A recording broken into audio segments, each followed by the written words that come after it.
Hey everybody. So I am here with you. Hopefully people come in and we're able to talk a little.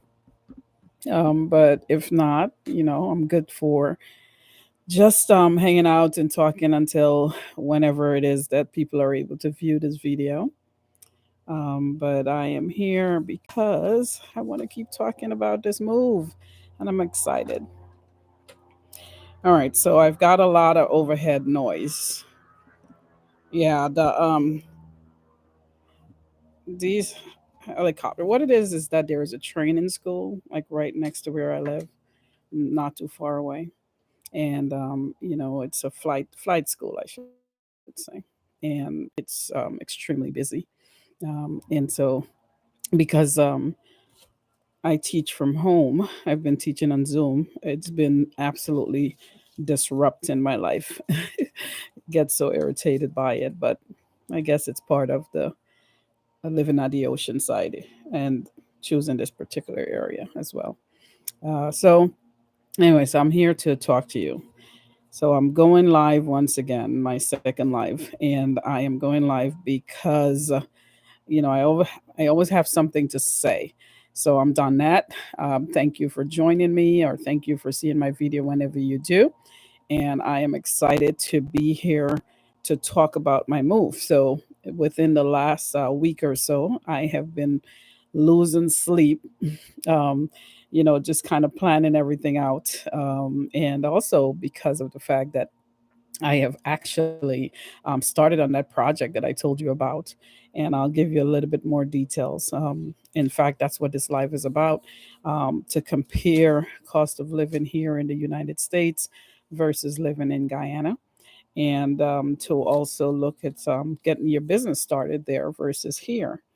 So I wanted to talk about that a little, of course, or maybe a whole lot. So thank you for hanging with me. So the major thing that brought me here today is I started to I started on this project that I told you, as I said. And once I got started on it, I started to realize how much of a huge or significant difference there is in terms of the kind of money that we have to put out here in the United States to even get a business off its feet and versus a place like Guyana. I'm sure for those people who are from the other Caribbean islands, they can probably relate as well. It's a major difference. So in planning my entire transition to Guyana, I've been talking to you guys about getting prepared and what I have in store and financially making sure that we're sound, making sure that everything is set in place, having the right contacts. Making sure that you don't skip a beat in terms of being bamboozled by people down there as well, making sure you have as much things prepared ahead of time, so that way you don't run into any major issues when you do decide to fully move, because like with us, like we have decided to move in about 4 years, and that may speed up depending on how things go, but for now it's 4 years. So anyways, let me get to why I'm here. So the overall, this week I started on this project. Actually, I started on it last week after I finished talking to you guys on my last live, um, and took a look at what CDC is saying. Took a look at what it is that being that I got my first shot, getting ready to travel, seeing that the world is opening up and our ports are opening up globally. I decided that maybe it's time to just move forward with that plan that I had. Now that plan is to start building on that one of the business concepts that I told you about, and so I started last week to talk to my builder, who is my cousin, and then also to talk to the supplier, who is right next to where the location is. So that's super good. Uh, want to tell you that I absolutely love where this is going. And because it's just insane. It is the pricing is insane. The pricing here in the U.S. is insane compared to back home. And I know we're coming in with our U.S. dollars, so it's completely different for those people who are there. But we're talking in terms of people like us who are trying to remigrate into the country. So this entire remigration thing has taken a whole different life because there are people who are on the blog and on my vlog saying, "Hey, I've moved already, and I'm setting things up. I don't regret doing this." And so you guys may see the comments there as well, and people who are just congratulating me for being bold and taking that step towards going home, and they themselves want to do it, and they're thinking about it, and considering, and so on. So I appreciate those comments, and definitely it gives you life to be able to hear that other people are thinking how you're thinking as well. And so I even mentioned that maybe we should form a remigration committee, and that's not far fetched. I mean, you have to, in order to build even more solid foundation, you have to come together with people who are like minded as well. So let me get to this business of why I'm here completely.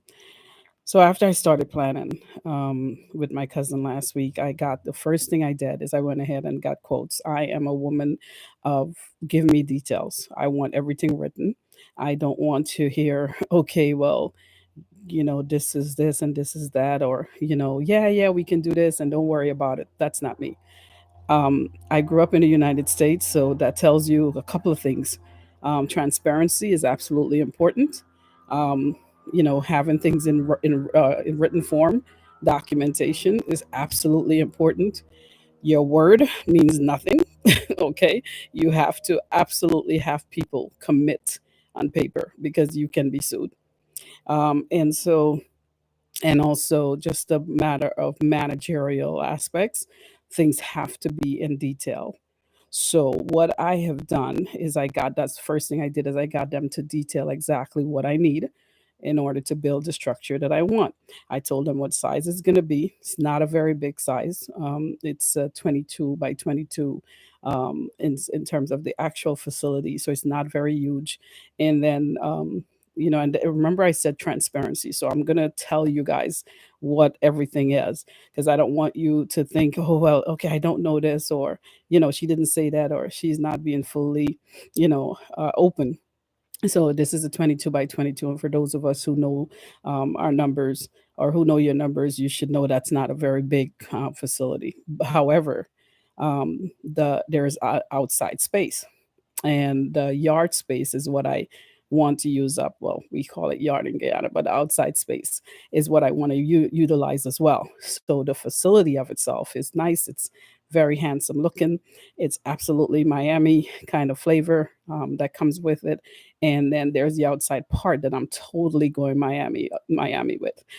So that outside facility with the area that we're at, you can literally look up and see the stars like for miles on end. Like there are millions of stars all over. I love that concept. Like I love the outdoors. Like I'm big on the outdoors.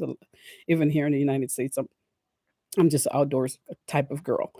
So I wanted to have a lot of outdoor space. So I've decided to have a lot of the extra space so I can put tables and cocktails and different kind of things out there. I can, it's not going to be this big party scene because I'm not a party person at all. It's a place for lovers. It's a place for to take your wife or your husband. It's a place to take for millennials to go and actually be able to sit down and plan. It's a place where young lovers can go and have a nice evening. And so, this is a space that I think is badly needed because one of the things that I find is when I go home, I don't have nice places to go to. I know Georgetown, and I mentioned this before, I think in one of my vlogs. I know Georgetown has a few places, but everywhere you go, the noise is so much. Like you can't even sit down and have like a nice dinner and have a conversation right? And I feel the need for communication. I feel the need to be able to sit down and look someone from across and look them in the eyes and have a one-on-one conversation. Like I can't hear. Like the last time I went out to Georgetown, and don't get me wrong, the facilities are nice, and they're very upgraded, and trust me, it's like you're here in the US. But the problem is that there are like 10 different vicinities all attached together, and I don't remember what area it is, like somewhere by the mall or something like that, all attached together. And the noise coming from every one of them is so profound that, my husband and I are literally sitting across, and my cousin across from one another, not far away, like not even 6 feet, seriously. And I am screaming at him, even in his ears. He couldn't hear me. Screaming at my cousin. She couldn't hear me. I couldn't hear them. Like they're talking, but you can't understand anything because it's just so noisy. Like that's not what I'm looking for. So there isn't going to be a club scene or anything like that. So there is going to be this nice mellow feel to it, music that is good, music that is complimentary to lovers and to grown folks and to responsible folks, and music that is played at a level that is going to be appreciated by the neighbors, right? Because there are people who live there, so you have to be considerate.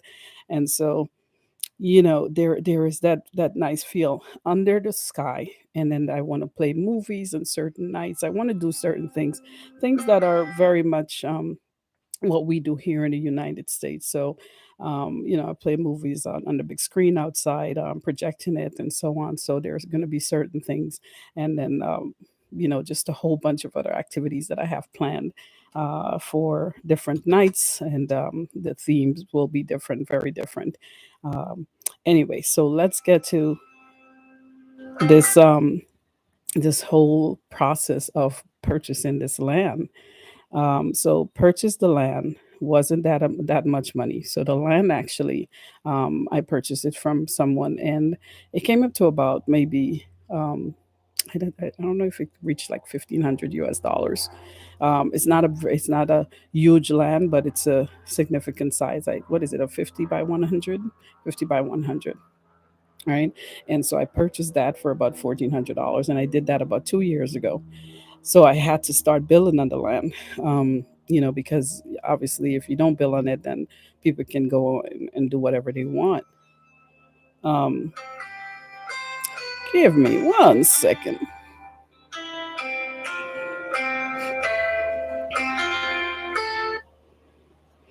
Yeah, so people can do whatever it is that they want. But the funny thing about it is this, is that I needed to not only start building, but because of COVID, it stopped me from doing what I needed to do. And I said, okay, well, now it's time to go. After I checked CDC and after I verified that everything was okay, it was time for me to begin to make a move. So even as I spoke to you the last time, I didn't want to um, I didn't want to start just yet, but I decided to. Anyways, I got my quotes, and once I got my quotes, I was comfortable. I mean, it was like two long sheets of paper in terms of every nail, every single material piece of wood that I would need, every single window, this, that, whatever it is that I need for the facility. And that came up to about Guyana dollars, $1,052,884 to be exact. Oh, and I'm giving you these details because I want you to think about what it is that you're going to do when it comes down to how you can make monies work for you, if you decide to do this transition. Now, 1 million, you may think, oh, wow, that's a lot of money, but Guyana money is worth nothing. I mean, it's so sad, but it's worth nothing. So, 1,052,000 $884, right? And so with that, you have to convert that into US money. And that came up to about, I think, about a little bit over $5,000, maybe 5,700 or something like that. Not that much. So could you imagine this? So you're spending $5,700. You're building this facility on this piece of land in which you're gonna be making money on. All right. So let me go to, that's just that's the materials, by the way. So Now you have to also pay the contractor. And my cousin is a pretty good builder. I said that to you before. And so with that, I got him to do it at well, I don't know if he actually cut any kind of, because I was cousin or whatever. Now this is like my second cousin, so but anyway, I still have to consider that he has to pay people and whatever. So I didn't think that it was, that bad of a deal, actually. But he charged me $750,000 to do the job. Now I also told him, don't give me no rush work. Don't, make sure my job is neat. He knows how I am. I'm very detailed. And I also, I'm a no nonsense person. Like literally, business is business, right? I am going to shell my money out. Don't mind doing so. But please produce something good and worthy to me, because some of these people in Guyana, this is the other thing I have to warn you about. Everybody knows how to do everything, and nobody knows how to do nothing sometimes. So be careful. Don't let them tell you, oh, I can do it, because you need to see work. You need to see their quality of work. You need to see evidence that they've done what they're supposed to do, in order to gain that experience that they're saying that they have. That the reason why I took my cousin on is because he built my grandmother's house, he built his house, he built my aunt's house, and he built several houses around. So I know the kind of quality of work that he does. And even when he built my grandma's house, that was about 20 something years ago, and he did a fine job with it. And that was when he was just starting out. So over the years, of course, his craftsmanship is improved a whole lot. So I know what the guy can do. And I also know that he is no nonsense when it comes down to doing his job that he's supposed to do. And he's done other work for me before, plenty of work in my grandma's house, because I have upgraded it over the years, spent money on windows, upgrading those, because before they were louvers, and I just wanted regular dark tinted windows. And he helped me do that. He helped me do lots of work. So I know his quality. He built my grandmother's room downstairs because she got old enough that she couldn't climb the stairs anymore. So I had to get her downstairs at the house. So I built that room for her. Well, he built it. So and he did a really good job. In fact, he gave her way more space than I asked him to, because I wanted to have a program down there. And I was like, okay, well, they'll do it this way. And he's like, he did it in the L form, but he gave her all this room. I'm like, damn, I know it's her place, but God, I know I don't have any space for my program. Anyway, he really did a fine job, but I'm glad that she got as much space because it's her house. She deserves it anyways. I just had to like kind of reassess my program and the needs, and for the community and everything else. And so therefore we had to serve a certain amount of students, by days sometimes, because there was such a great demand to come into the program. It was a free program, of course, and I took it into a public school now, but it was a free program, and the community kids came, and they got help from regular public school teachers, because I paid the teachers to help the kids in math and in English and writing. um, and they got to eat and play, and there was always something going on, and they did music and art and everything. I had a music teacher came and taught them piano or keyboards and all sort of stuff. So it was always an enriching program there. So um, once once I saw him, well, with my cousin and him doing all this work, I should say, he actually provided that leverage where I said, okay, when I'm ready to bill, I'm going to hire him. Of course, there's no doubt. So I actually had consulted with someone else even before, because I wanted my cousin to take on another project. But this other person also has done work for me, and I know he can do good work, but I don't know what's up. You gotta, and this is what I'm talking about in terms of not taking things personal and being very, very smart in terms of your decision. You have to know how people work. And I asked this person to go and evaluate the land, and then he came back and said something else. And after about the third time, my brother is like, listen, I don't know, I know you believe in this guy, but you sometimes you have to move on, because maybe he doesn't want to do the job or whatever. And I'm thinking, it's good money, why would you not want to do the job? But anyway, God has it set up the way he does. And so I just kind of pulled my cousin right in, and he picked it up, and he was willing to get started. And so I'm glad that made that move. But I am never, I want to explain something to you. I am never at a place where I'm lacking of good people who are good at their jobs. If you are not getting something done with someone, skip to somebody else, because and you have to know their work, and that's whether it's something to do with a classroom that I'm actually running globally, or if it has to do with something as simple as having a question on something that is important, of course, or not even important. Or it could be something as important as this project, right? So for me, I have more than one people I can jump to.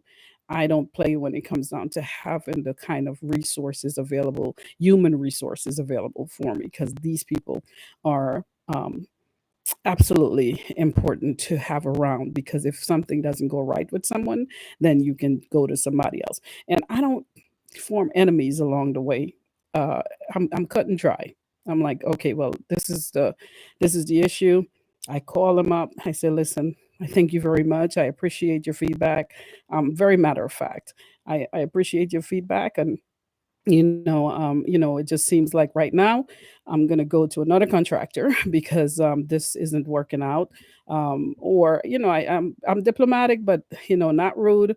But then again, I'm also very serious, right? So it's okay. You just move on.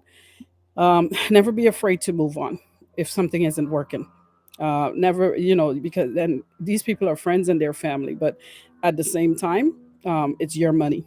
And when it comes down to your dollars and the money that you work hard for, you have to call it quits at times. So don't be afraid to move on at any time whatsoever. I have to warn you about that, because it's important that if you feel like your project isn't going to go right, if in your gut something tells you, no, this isn't right, don't do it. Don't do it. Whether you could think that it is going to form enemies, it's okay, because more than likely they'll come back and talk to you anyway, because there's always something else going on that they want a part of, and they'll come back and try to just act like nothing ever happened, and you go right past it. And it's nothing that happened, to be honest with you, right? It's nothing that happened. You just made a decision to do business elsewhere, that's all. Just like you have a choice here in the US or Canada or Europe, wherever it is that you are. You have a choice between people who offer their services and contractors and different things. And when one doesn't work out, you skip ship and you go to someplace else. So it's that simple. It's nothing personal. And I take the same business ethics that I have here towards Guyana. And I've done so and been very successful at it in terms of my program. And so I don't plan on changing now.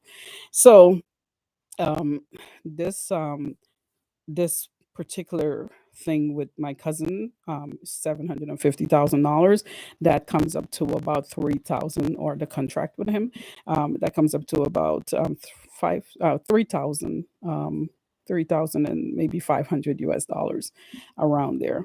So you're building an entire business with under $10,000. It is insane. Listen, I don't know how many of us who's going to watch this program is going to see, it lives here in the United States. But if I have a small business here now. Everything that I have for my small business is in a storage. And do you know why? That's because I don't want to get a location to where customers can come and visit. So what I do is I usually uh, I have it in storage, and then when it's time for me to do a table, or what is called,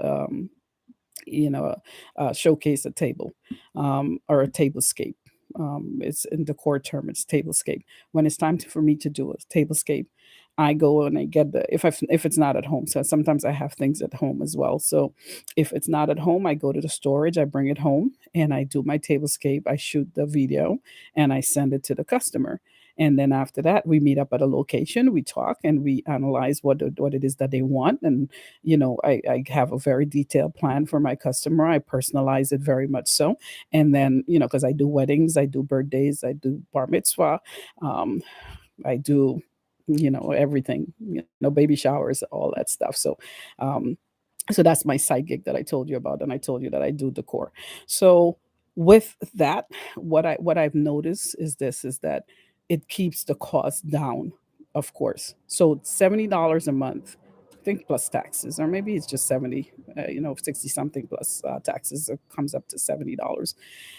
And I don't have that high overhead. And per customer, I can charge anywhere from sometimes, if it's a small event, sometimes customers just come, they want to do something small.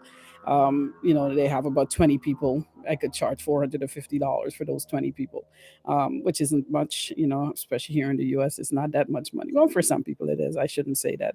That's very um, yeah, irresponsible to say it's not much. It is $450, and for some people it might be much. But what I do is charge them about 450 for that 20-25 people, and as the numbers go up, anything after 25 to 50 people, sometimes it's about $1,200 or 1,250 or whatever. Or sometimes I do 14, depending if they want to do more. And then, of course, if the more the numbers go up, it goes up over 50. The more you go up by the thousands, because you have to, it's a lot of time and energy spent preparing these halls and making sure, because the bride is very, especially brides, even birthdays, though, they're very, very critical.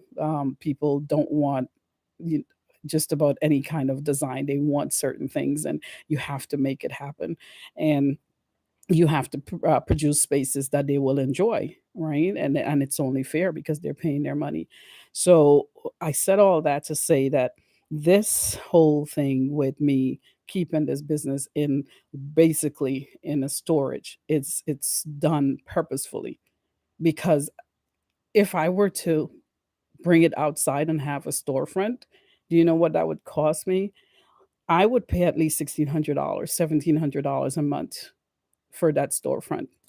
Then, on top of that, I would have to pay any kind of insurance, I'm sure, just to make sure that if anything burns down, that, my things are protected. So that would be another issue. And on top of that, I'm sure there's light, there's water, whatever it is that you have to pay. So, that's about, I mean, clearly maybe 2,000 and something dollars a month by the time you're all done. And then, of course, you're going to need a phone line, a fax machine, a this, a that. It can get costly. So I avoid all that. It's insane, the price difference. Now, I want to come back to Guyana. So now I'm building this business. I'm gonna spend the money up front. So I'm gonna spend at least, right now, my figure is at least about maybe a little bit over $7,000. No, about $8,000. I'm gonna calculate an extra maybe $3,000, because there's always things to do. So let's say I am gonna. This is what my projection is, that I'm gonna spend under $15,000. I don't project spending more than that. A lot of what I need for the place is already home, because I've been doing my decor business in Guyana too, by the way. So I have a lot of stuff there.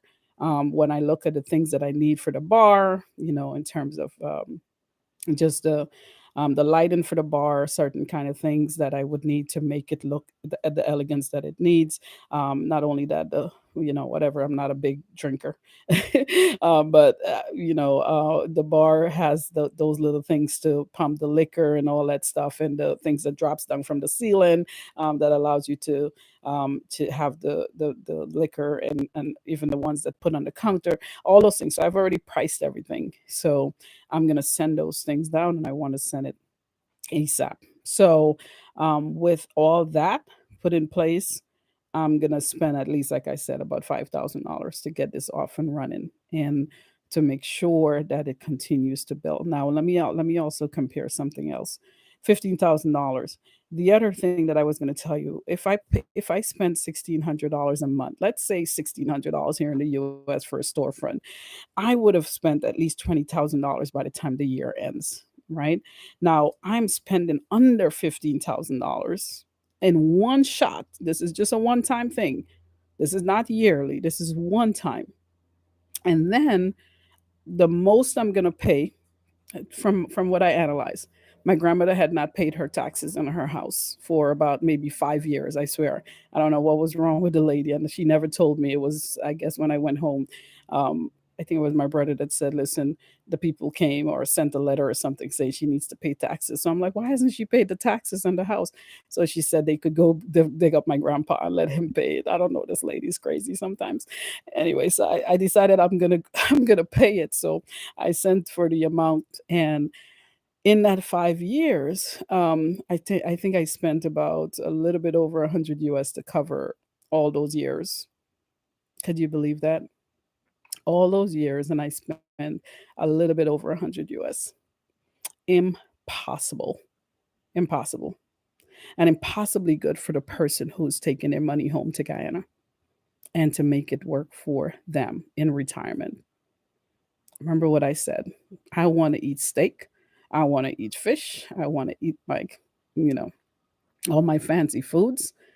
And I don't want to have to keep worrying about my retirement, because I have seen professors who don't even want to retire, and the college forces them out. And I used to think it was just because they just want to keep working, because they don't want to be home by themselves, because or they just don't want to be home, period, just not doing too much, because Americans in general, what the statistics show is that their self-image is very closely tied to their work life. And so when they stop working, their identity kind of just fades away, because now they begin to have a struggle with self-esteem issues and struggle with who they are, and what is their purpose. And because of the fact that they're no longer working, they have these struggles. you know like, why should your identity be caught up in the fact that you have or don't have a job? And so I just really recently came to the realization, about maybe a few years ago, that a lot of those professors, is not that they didn't want to retire, is that they couldn't retire, because the inflation was too much. By the time, in a few years, they would have outspent. People are living longer, so they would have outspent what it is that they got from retirement, and they still have to live.